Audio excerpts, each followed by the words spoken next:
very much, Kim. And I'm going to begin right where you left off. I appreciate all those yeses coming in, but what I'd really like to see is also people letting us know the name of their organization and the city and state that they're joining from. Let's get a sense of who's in the room here. I'd like to see these things come in, get a good sense of the diversity of the Senior Corps community.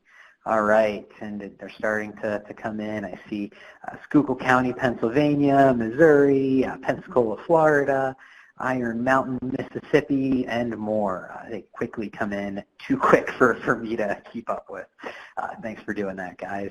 We are here for another exciting Tuesday talk, one that I think is really, really timely. We're about to hear from one of your colleagues soon, Karen Gajewski, who's going to be sharing some tools with us about managing change with your volunteers in mind. I don't think it's a shocking thing to say, to mention that, hey, there's a lot of change in the national service community right now, and partially I think that's just because it's a lot of change in the world in general, whether it's the transformation plan, the new regulations that Senior Corps introduced just a few months ago, or even our new performance measures, or changes that may be happening within your organization, within your sponsor, at the state and local level. There's nothing constant in life except change, and we all know that.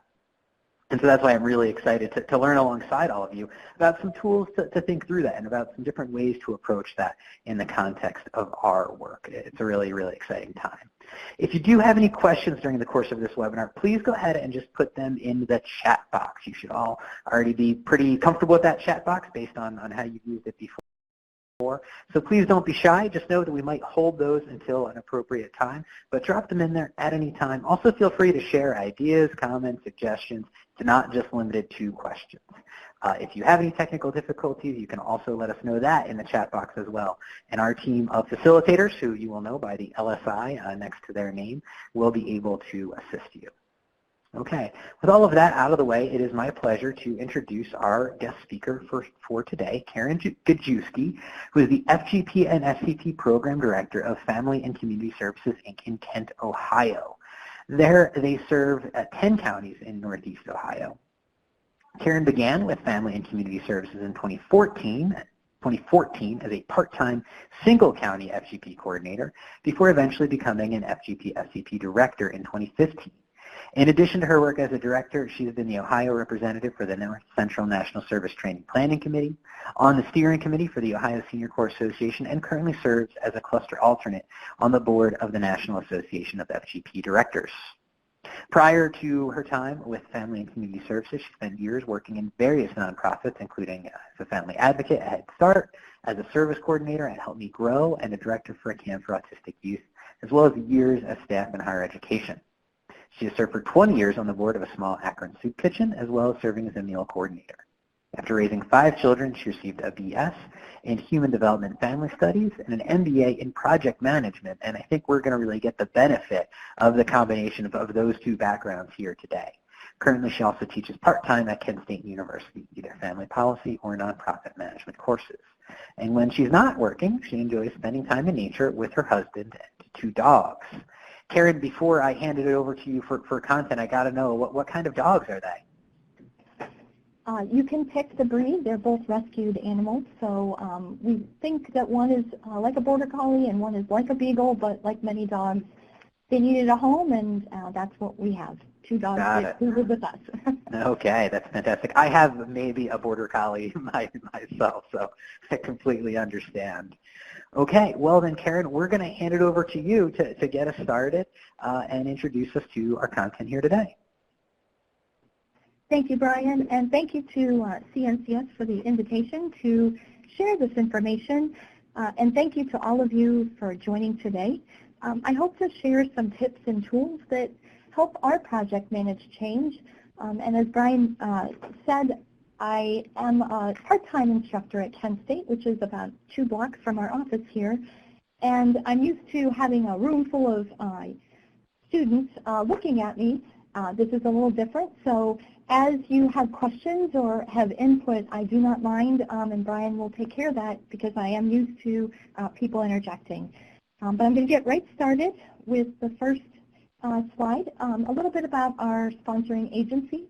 Family and Community Services was founded in 1941 as a small nonprofit in just Portage County, but now is in 21 counties, 2 states with 71 programs, and one of the largest nonprofits in Northeast Ohio.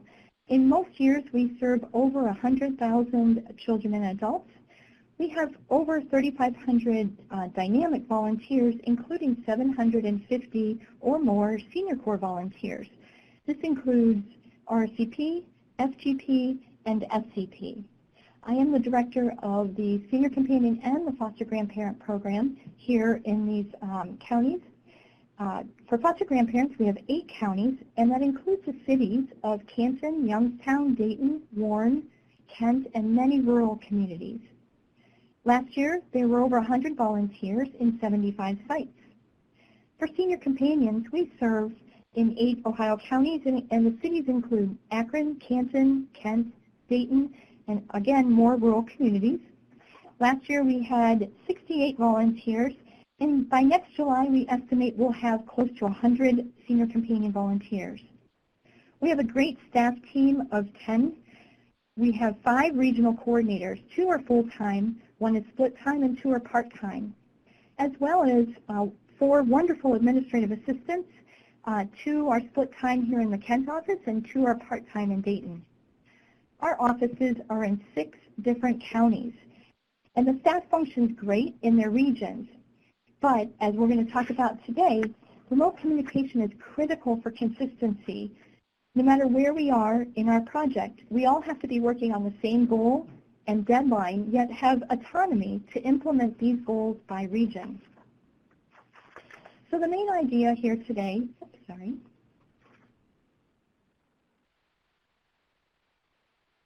The main idea here today is to manage change and minimize impact.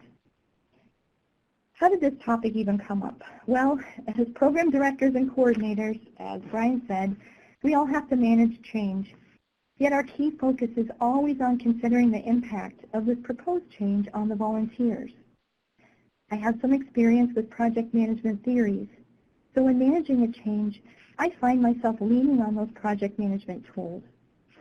This spring, I found my toolkit especially helpful as our staff worked through the criminal history check opportunity, as well as learning the final rule changes while working on grant applications and doing regular business. So especially when simultaneously dealing with multiple projects that will have great impact, it was important for us to have ways to steer things in the right direction. Organizational change is never easy, but there are tools that can make change more manageable. And we're going to go over 4 of these today: change management, project management, communication, and volunteer impact. So first, change.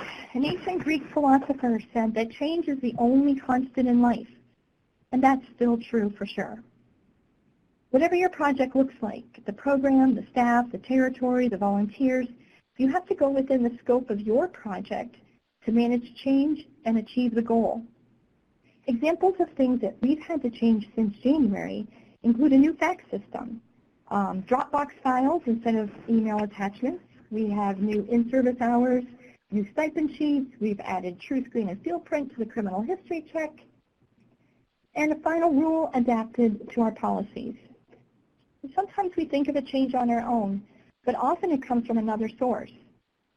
Perhaps, like me, you've had IT department call you and say, hey, you're getting new fax numbers, or there needs to be a more secure way to transfer files. With that change, they might even give us a goal and timeline. For example, all faxes will be delivered through email, not fax machine, by July 1st, 2019. No matter the source, it is important to immediately start to accumulate the facts, look at the scope of the project, find out the deadline, and start your to-do list. Karen, I'm wondering if it's okay with you, it now might be a good chance to invite our participants to share some of the changes they have been experiencing or adapting to in the chat. It can, by the way, include things that Karen mentioned herself or things that are unique to your organization, like that fax example. So go ahead in the chat and just give us some sense of what you're working on, what you're thinking about, what's influencing you, and what probably brought you a little bit to this webinar as we all adapt for change. All right, Karen, take it away.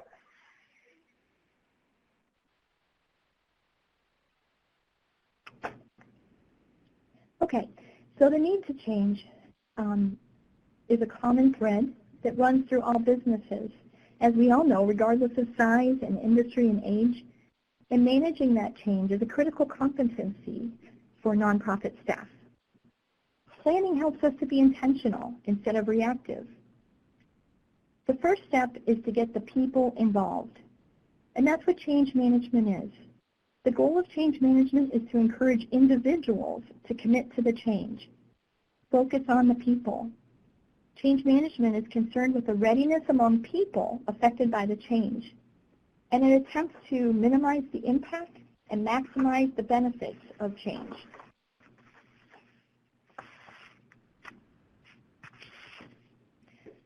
So the first item in our toolkit today is Lewin's change management model. This is a key theory for understanding organizational change and was developed by Kurt Lewin in the 1940s. His model is known as unfreeze, change, and refreeze, which refers to a three-stage process of change. Lewin was a physicist and a social scientist, so he explained organizational change using the analogy of changing the shape of a block of ice. So the analogy goes, if you have a large cube of ice, but find out that you need an ice cone, first thing you do is the ice is melted to make it be able to be changed. That's unfreeze. The iced water is then molded into the new shape, change, and finally the new shape is solidified, refreeze. If we look at change as a process with distinct stages such as this, we can prepare for what is coming and make a plan to manage the transition. So the unfreeze melting stage. To begin any successful change, you must first understand why the change must take place. Ensure there's strong support from senior management. Prepare the organization to accept the changes necessary. Manage doubts and concerns. Understand that this is usually the most difficult and stressful time. What we're doing is changing the way things have always been done, and this will put everyone and everything off balance. Strong reactions may be invoked, but that's exactly what needs to be done to completely unfreeze from the current stage. And you might think of your change and remember that unfreezing state where it was really difficult. The next stage is the change stage. At this point, there should be a lot of communication. Describe the benefits and deal with problems immediately. Provide lots of opportunity for employee involvement. Generate short-term wins. After the uncertainty created in the first unfreeze stage, the change stage is where people begin to resolve their uncertainty and look for new ways to do things. People start to believe and act in ways that support the new direction. The transition from unfreeze to change does not happen overnight, and people take time to embrace a new direction and participate. Not everyone will fall in line just because the change is necessary. Keys to success are time and communication. And finally, the refreeze stage. Anchor the changes into the culture and make sure that the changes are part of everyday business. Keep everyone informed and supported because with a new sense of stability, the employees will feel confident. Celebrate the success of this change. This helps people feel the closure.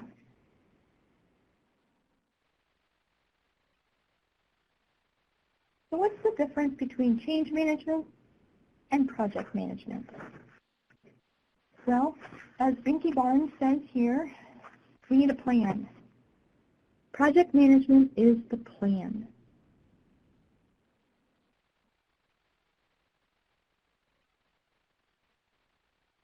So in project management is managing the activities or tasks involved in change with the goal of not so much the people, but carrying the organization through the change with the activities and the tasks and the timeline. This is where I get out my to-do list and my calendar. There's many project management tools out there, but we're going to look briefly at two, the Gantt chart and the logic model. Well, this is a Gantt chart, and I know it might be a little bit small on this slide, but there are free Gantt charts available online. They're usually downloaded as an Excel sheet. And I'm sorry, we're near train tracks, so if you can hear the train, I apologize. But with the Gantt chart, to me a Gantt chart is a to-do list. Take your to-do list, separate it by task, and who's the responsible party. Work backwards from the deadline. The example you see here is from the exemption period, and this was created in December. We all knew the deadline, and so we took the to-do list and we worked backwards. The items on the to-do list are called dependencies. Dependencies specify the relationships between tasks and are used when a task should begin or end in relationship to other tasks. For example, we could not adjudicate until a field print was run. We could not run field print until an appointment was made. We could not make an appointment until we had a credit card. So one of the first steps was to get senior management involved in approving the credit card use. The Gantt chart is especially helpful to me when dealing with a complicated project that has many dependencies.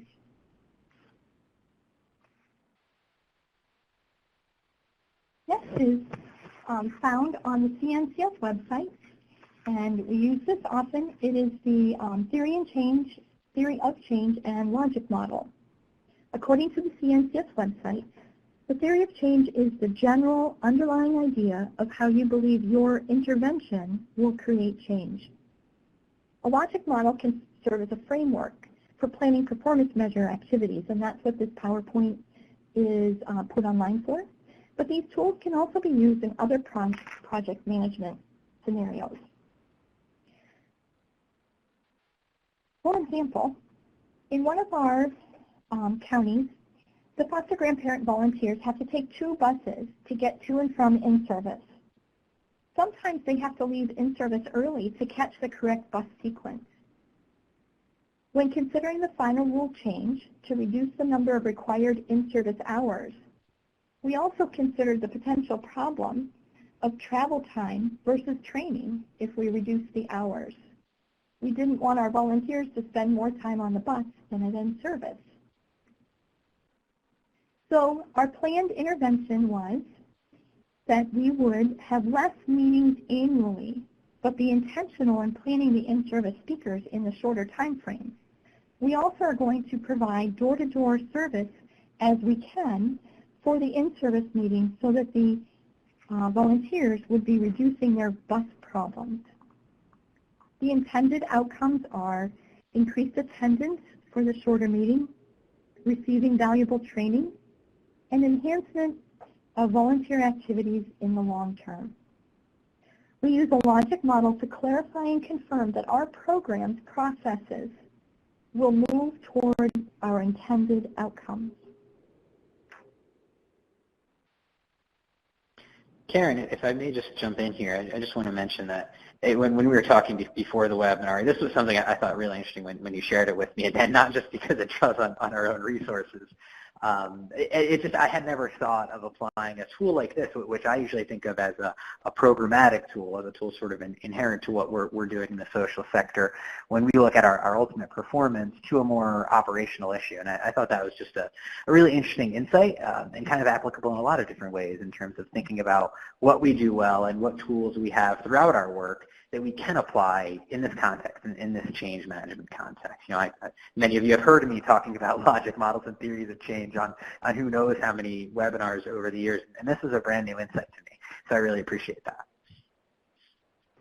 Thank you. Yes, and I do think that the logic model and the theory of change really apply if we can step back and use this tool. It really helps us to make sure that we're processing through all the information appropriately before we make a change, and it leads us towards our goal, which is always what we want to do, is lead toward the goal of reducing the impact on the volunteers. So all this is leading towards that. Great. Okay, so next we're going to talk about communication. As you can see in this cartoon, that the communication was initiated for the planned activity. Hey, jump out of the plane with a bag. But communication was not completed. Obviously, he took the wrong bag. He took the sandwich bag instead of the parachute. And so what does this have to do with planning projects? Well, obviously, we want to keep the communication going so that the change happens all the way through the activity. Initially, we communicate the vision, the goal, the strategy, and the timetable. Acknowledge where there's flexibility and where there's an objective that's firm, like don't take the red bag. We want to make sure that training opportunities are available both as a team and individual. And I think this is important to note that I find CNCS having the availability of training materials as a team and individually is very helpful, because in all cases, as communication happens, people need to go back and revisit that information through FAQs and resources made available. So whenever we're making a change here, we try to make sure that people have the support they need individually as well. And that's a very important thing to have available. Communication also needs time. Allow time to pass to incorporate the changes into everyday business. Communicate the status along the way. Measure goals. Track the progress and celebrate when that progress shows some successes. Anchor in the new processes. And at the end, celebrate a successful change. That will help everyone find closure. We had a little bit of a June 30th celebration over the phone this year to help us say that, we made it to the end of what was the end of that grant year. So try to have a way to, in some way, find a successful closure to the change, whatever it was. So this all leads up to volunteer impact. If we have completed the prep work, brought people on board with the change, planned the project with goals and steps outlined, thoroughly communicated along the way, then the implementation should appear smooth and unruffled, and the impact will be minimal. So this is the last item in the Change Management Toolkit. It's actually called the Family Impact Lens. This is put together by Karen Bogenschneider of Purdue University. She's an expert in family policy, and she created a Family Impact Lens model. I have used this in other ways. In this case, for substituting the word family, we'll put in the word volunteer. And that way it helps us to look at the impact of change on our volunteers. So when policies or practices are enacted or established, the volunteer impact lens thinks about how are volunteers affected by the issue, in what ways do they contribute to the issue, and whether we should involve them in the response. When policies or practices are implemented, the volunteer impact lens looks at practices that treat volunteers with dignity and respect, information sharing so that they can make informed decisions, volunteer choice, and volunteer involvement. So our example again of a policy that we established with the in-service hours, we could see that this would negatively impact the volunteers to shorten the hours. So when we were thinking about how we were going to establish a policy, we asked them if they would prefer less meetings per year or less hours per meeting. We also talked to them about other methods of transportation, so making sure that they were involved as much as possible in establishing the new policy or practice. When policies are implemented, we again tried to treat the volunteers with respect so that we shared the new schedule. We provided support for more transportation options, trying to make sure again that our changes also have a positive impact on the volunteers. So why do we care about all this? What makes us try to minimize the impact? Well, as professionals in the nonprofit field, we look at every change through the lens of the volunteers and the clients that our programs support. When considering the change of the fax number, or the email address, or the number of hours for in-service, the new stipend sheet, the criminal history checks, we all of us, always look at the impact on the volunteers. Decisions that we make often impact volunteers and clients who are considered to be vulnerable populations. So these changes require thought. Everyone knows that a lot goes on behind the scenes with any change, and change cannot be eliminated. But by helping us, the people, the staff, the volunteers, to understand the change and plan for it and communicate it, we hope that the negative impact can be minimized. So at this point, I've gone through everything I wanted to say about the theories.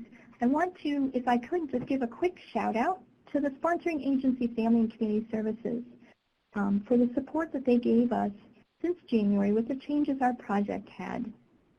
Also to the Senior Corps Administrative Assistant staff that kept all the right irons in the right fires, and to the coordinators who worked directly with the volunteers to impact the change. It was a team effort. Along with the management toolkit, I feel that these are all things that moved our project forward in the past year. So thank you for listening, and if there's any questions or input or anything we could talk about, I'm open to that now. Thank you. Great. Thanks so much, Karen. I want to issue two invitations to our audience here, and then I've actually got a couple questions of my own maybe to get us started. But to the audience, first of all, if you do have any questions, any comments, any reflections, please go ahead and share those in the chat box. I'd also like to issue an invitation to share your own change management toolkit. I noticed that I think it was Kathy saying that she was learning how to be an agent of change and how she can impact others. We know that all of you have your own personal toolkits for managing change, and we'd love to hear some ideas about what you all are using in your own programs to manage change, whatever that may be, whether it is personnel change, which I saw some people talking about, change in the world of CNCS, like criminal history checks or the final rule, or changes at the local or organizational level. So those two invitations, again, please, any questions or comments or reflections, and then also we'd love to hear your toolkits. While we wait for some of this to come in, Karen, I have a question, if that's all right. Yes, thank you. And it goes back to I believe it was the Lewin model where you have the freeze, unfreeze, refreeze, if I'm remembering right. And I think I often find that sometimes getting that last freeze is really a challenge, right? Sometimes it feels like you have to invest so much time and energy to just get through the transition period. It's hard to consolidate that change. Do you have any advice or perspectives on how to make sure we get into that third phase and get the change anchored so that it's no longer transitional, it's just the way it is? Yes, and I think that those two stages go together, the change and the refreeze. Again, not everyone will fall in line just because change is necessary, and it takes a long time to recognize the benefits. And so sometimes people get lost in that time. And because this is the part of the change that has to do with the people involved, whether it be employees or with the volunteers or stations, I know over the years that I've been here, we've had some stations who are no longer participating because of the things that we changed in our model. So refreezing is really just making sure that you stick to the way that things have to be done. The new sense of stability, this is just how we do it, things, that really helps with the moving forward. So I think sometimes with management we can think of our own lives and how we apply this outside of our work. And we all know that, you must stick to whatever it is that you've changed, whether it be the way you exercise or diet or whatever it is, you must stick with that. And then those habits become part of the process. And that's where this helps as well. Organizational change is just creating a new sense of stability and comfortable with the new ways of working. Great. Thank you, Karen. I want to highlight Dominique's comment in the chat box. She says that she's a huge fan of checklists. It helps to keep everyone on the same page with procedures. And Dominique, I can't agree more. I use them myself, actually. Dominique, your comment reminded me of something a colleague used to say. This guy was one of those operational masters that you knew just any task, he could get it done. And he used to talk about the thumb and the four fingers of he just called it project management. It was checklists, templates, flowcharts, procedures, and examples. Once again, that was templates, checklists, flowcharts, procedures, and examples. And he said, if you have those 5 things, you can basically get any kind of complex task done. So checklist is definitely a huge tool. Still looking for others in the chat box to share their own change management tools. I know the senior core community well enough to know that a few of you out there have some things on your mind that you haven't shared yet, that you've used, even probably just in the past few months, to manage some of your own change. So please go ahead and be like Dominique and share some of those examples. Share your own personal toolkit. It doesn't have to be like a chart in a PowerPoint, just something that you found helpful. Also, of course, questions and reflections. Karen, though, while we wait for those to come in, I do have another question for you, if you're willing. Yes. So if we applied all of these tools to every change that came, I don't know that we would ever get anything done, right? We would be spending so much time creating Gantt charts that we would never actually be able to go out and execute those Gantt charts.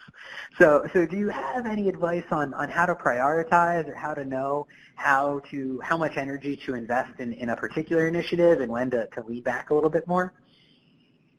And that is difficult to say, because I know everyone on the call has a different scope of their project and a different communication with their agency. And that's why at the beginning I kind of how far flung we are, things I have to use, because many people are enacting and implementing what's changed.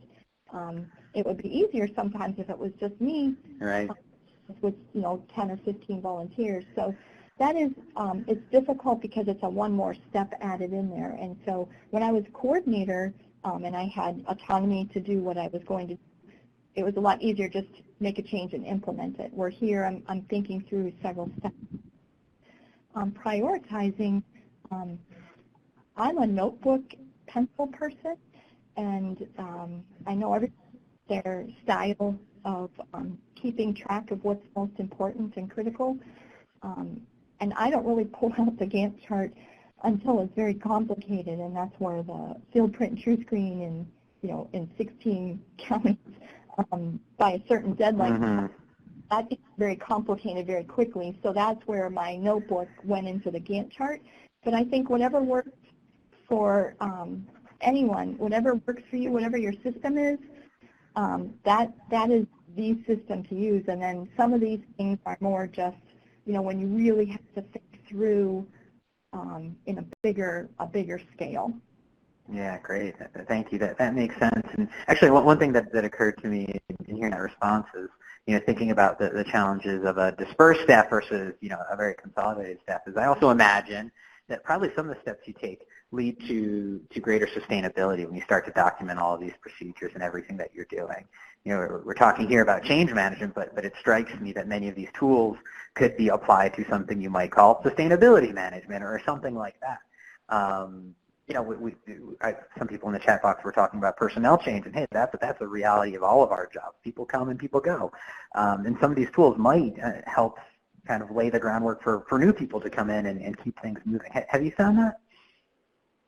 Yes, and the reason I included Lewin's change management model is that helps me to realize that it is the people that have to change. It's not enough to just change a policy or a procedure or a system or add something to the way things are done. It's actually that we, the people, have to buy into that and make it be owned by us. We have to buy in. If it's not going to be it's not going to be successful if it doesn't become part of our new way of doing business. So that's why I put that part first. I think that's the part that it's easiest for me to forget, that the people really have to have that time and communication to move forward. And it's a critical competency for all of us to know that we do need that time to make a successful change be sustainable.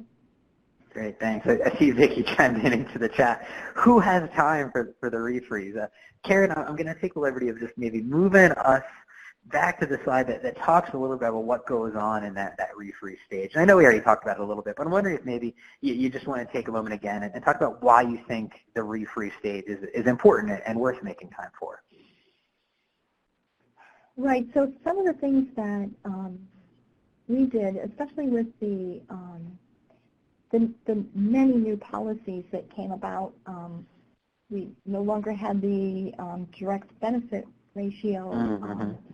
So we also, I know that with RSVP they added in some things but not others. So every project had the ability to make changes with the final rule. And so with all that, though, there was so much change happening at the same time, it almost seemed like we had nothing that was solid.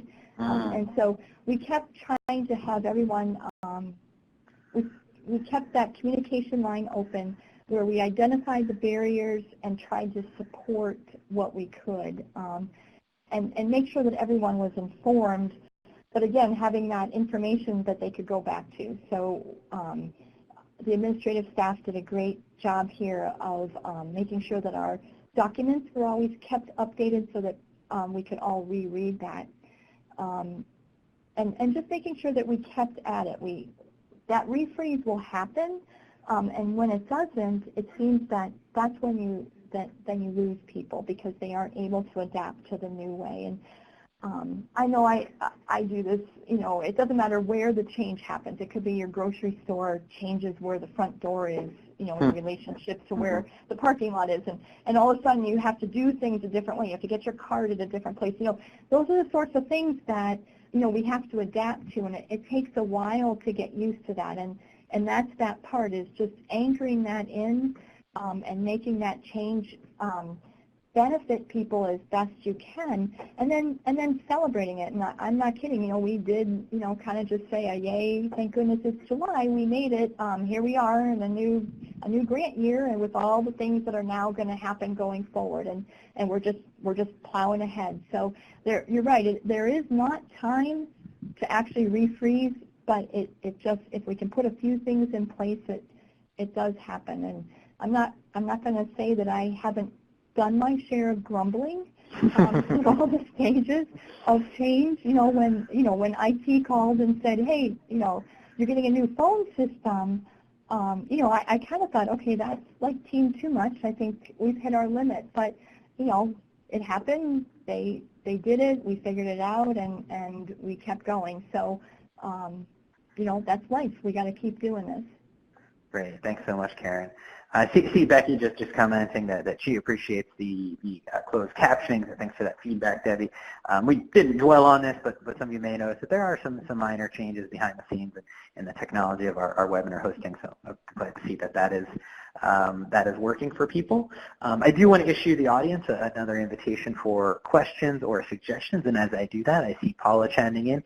Calendar reminders keep me focused on priorities when I'm waiting for others to provide information or respond.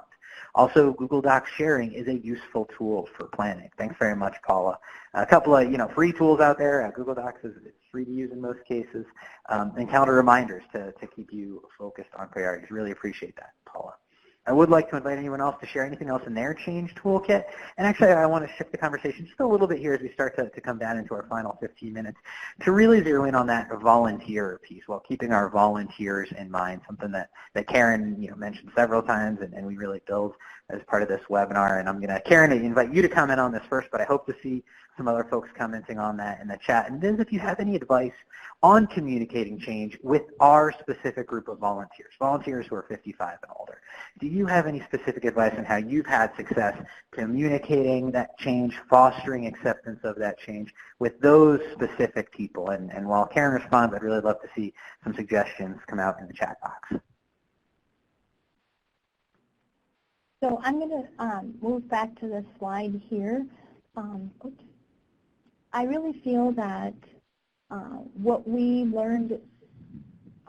have learned how to do is be as graceful and calm as we can, while we are really frantically trying to figure it out as we go. And so, you know, when there's a deadline of something, so if anything that has a deadline, for example, our faxes, we had to change our faxes by a certain time period. That meant all of our stipend sheets that every volunteer had had a new, and if they didn't get our stipend sheets. So there was a lot of potential problem with that, and that would greatly impact the volunteers. So we had to figure things out behind the scenes, all that paddling. And so what my thing that I would say is a suggestion, and I'm sure everybody understands this too, is just try to do as much as you can before you actually roll it out to the volunteers. Our staff around the state went to the field print location first before they ever sent a volunteer there. That way they knew all the things. Is it handicap accessible? Is it on a bus line? Is there a chair to sit on while you're waiting? All those things that they figured out on their own. And so by the time they got to the volunteer and rolling out that request, they already had that information. So that's my tip only, is just to try to figure it out so that you can appear smooth and unruffled when you are meeting with the volunteers. Great. Thanks very much, Karen. And I do see a couple other people chimed in. Tricia shares that she uses an annual snapshot. That's a tool to walk the timeline of projects back to keep us on track. That sounds great. Vicki says that when she makes a major change, they have an open floor in service and have a senior companion, in this case, sign an acknowledgement of the policy change. Just a little bit of a touch point for a volunteer to specifically sort of acknowledge a change. Thanks very much for those examples. Okay, I do see, it looks like some other folks might be typing, so I'm gonna give them just a second to finish their thoughts.